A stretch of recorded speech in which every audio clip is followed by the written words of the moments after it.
누가복음서 1장. 우리 가운데서 일어난 일들에 대하여 차례대로 이야기를 엮어내려고 손을 댄 사람이 많이 있었습니다.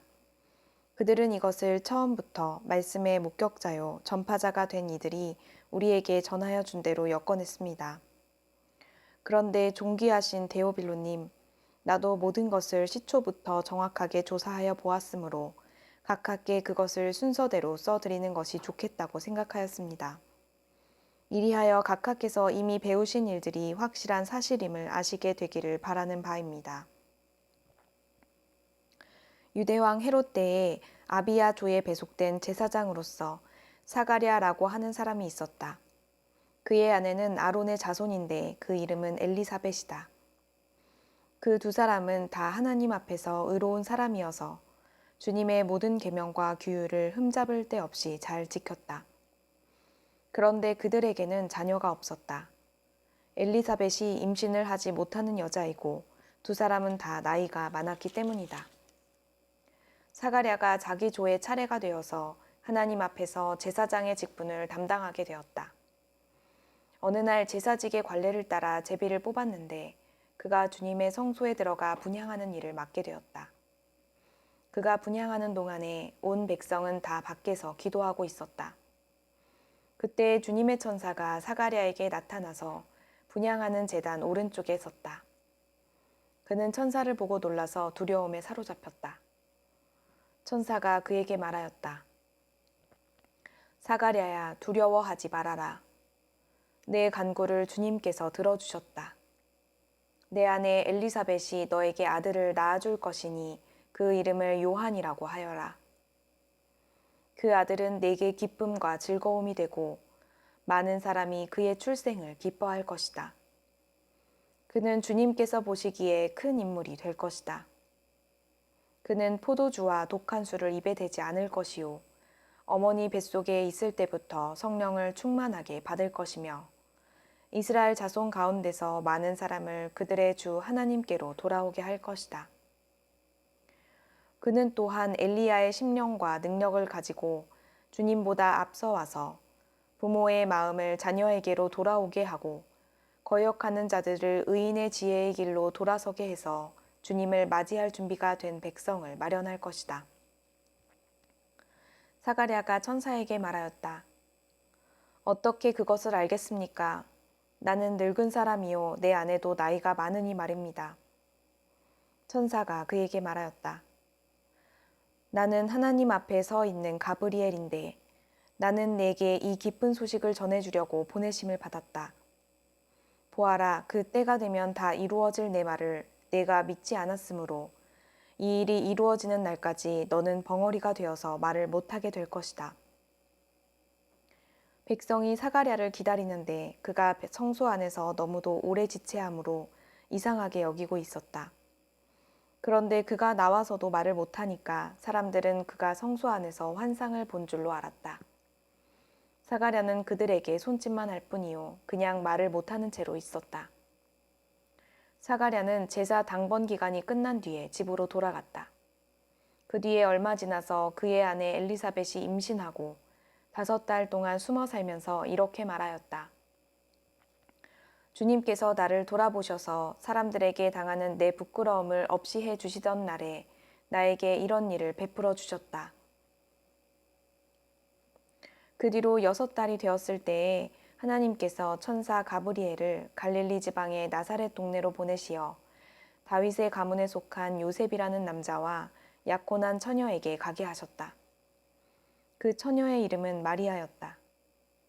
천사가 안으로 들어가서 마리아에게 말하였다. 기뻐하여라, 은혜를 입은 자야. 주님께서 그대와 함께 하신다. 마리아는 그 말을 듣고 몹시 놀라 도대체 그 인사말이 무슨 뜻일까 하고 궁금히 여겼다. 천사가 마리아에게 말하였다. 두려워하지 말아라. 마리아야, 그대는 하나님의 은혜를 입었다.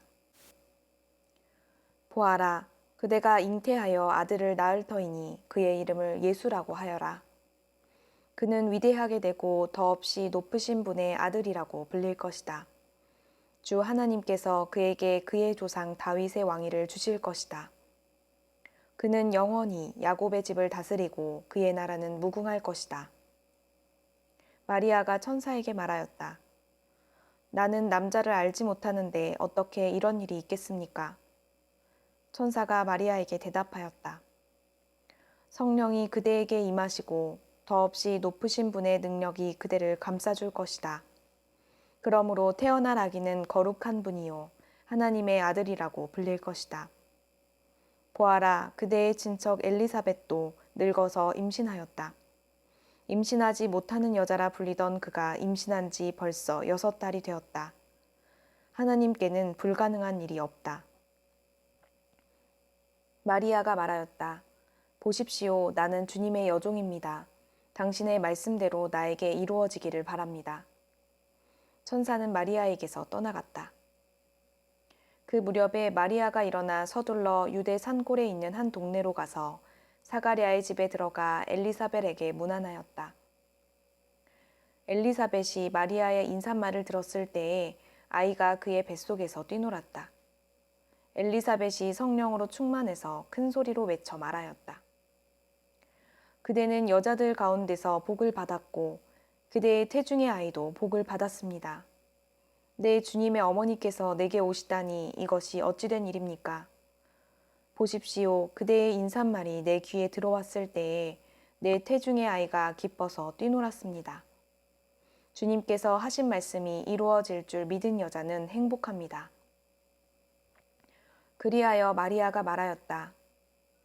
내 영혼이 주님을 찬양하며 내 마음이 내 구주 하나님을 좋아함은 그가 이 여종의 비천함을 보살펴 주셨기 때문입니다. 이제부터는 모든 세대가 나를 행복하다 할 것입니다. 힘센 분이 나에게 큰 일을 하셨기 때문입니다. 그의 이름은 거룩하고 그의 자비하심은 그를 두려워하는 사람들에게 대대로 있을 것입니다. 그는 그 팔로 권능을 행하시고 마음이 교만한 사람들을 흩으셨으니 제왕들을 왕좌에서 끌어내리시고 비천한 사람을 높이셨습니다. 줄인 사람들을 좋은 것으로 배부르게 하시고 부한 사람들을 빈손으로 떠나보내셨습니다. 그는 자비를 기억하셔서 자기의 종 이스라엘을 도우셨습니다. 우리 조상들에게 말씀하신 대로 그 자비는 아브라함과 그 자손에게 영원토록 있을 것입니다. 마리아는 엘리사벳과 함께 3달쯤 있다가 자기 집으로 돌아갔다. 엘리사벳은 해산할 달이 차서 아들을 낳았다. 이웃 사람들과 친척들은 주님께서 큰 자비를 그에게 베푸셨다는 말을 듣고서 그와 함께 기뻐하였다. 아기가 태어난 지 8일째 되는 날에 그들은 아기에게 할례를 행하러 와서 그의 아버지의 이름을 따서 그를 사가랴라 하고자 하였다. 그러나 아기 어머니가 말하였다. 안 됩니다. 요한이라고 해야 합니다. 사람들이 말하였다. 당신의 친척 가운데는 아무도 이런 이름을 가진 사람이 없습니다. 그들은 그 아버지에게 아기의 이름을 무엇으로 하려는지 손짓으로 물어보았다. 그가 서판을 달라 하여 그의 이름은 요한이다 하고 쓰니 모두들 이상히 여겼다. 그런데 그의 입이 곧 열리고 혀가 풀려서 말을 하며 하나님을 찬양하였다. 이웃 사람들은 모두 두려워하였다. 이 모든 이야기는 유대 온 산골에 두루 퍼졌다. 이 말을 들은 사람들은 모두 이 사실을 그들의 마음에 두고 이 아기가 대체 어떤 사람이 될 것인가 하고 말하였다. 주님의 보살피는 손길이 그 아기와 함께 하시는 것이 분명했기 때문이다. 요한의 아버지 사가랴가 성령으로 충만하여 이렇게 예언하였다.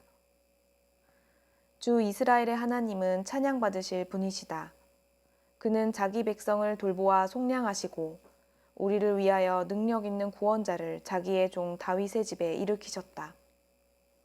예로부터 자기의 거룩한 예언자들의 입으로 주님께서 말씀하신 대로 우리를 원수들에게서 구원하시고 우리를 미워하는 모든 사람들의 손에서 건져내셨다. 주님께서 우리 조상에게 자비를 베푸시고 자기의 거룩한 언약을 기억하셨다. 이것은 주님께서 우리에게 주시려고 우리 조상 아브라함에게 하신 맹세이니 우리를 원수들의 손에서 건져주셔서 두려움 없이 주님을 섬기게 하시고 우리가 평생 동안 주님 앞에서 거룩하고 의롭게 살아가게 하셨다.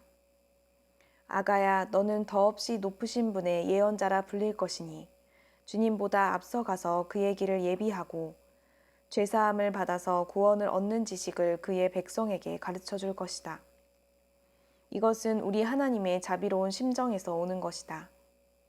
그는 해를 하늘 높이 뜨게 하셔서 어둠 속과 죽음의 그늘 아래에 앉아 있는 사람들에게 빛을 비추게 하시고 우리의 발을 평화의 길로 인도하실 것이다. 아기는 자라서 심령이 굳세어졌다. 그는 이스라엘 백성 앞에 나타나는 날까지 광야에서 살았다.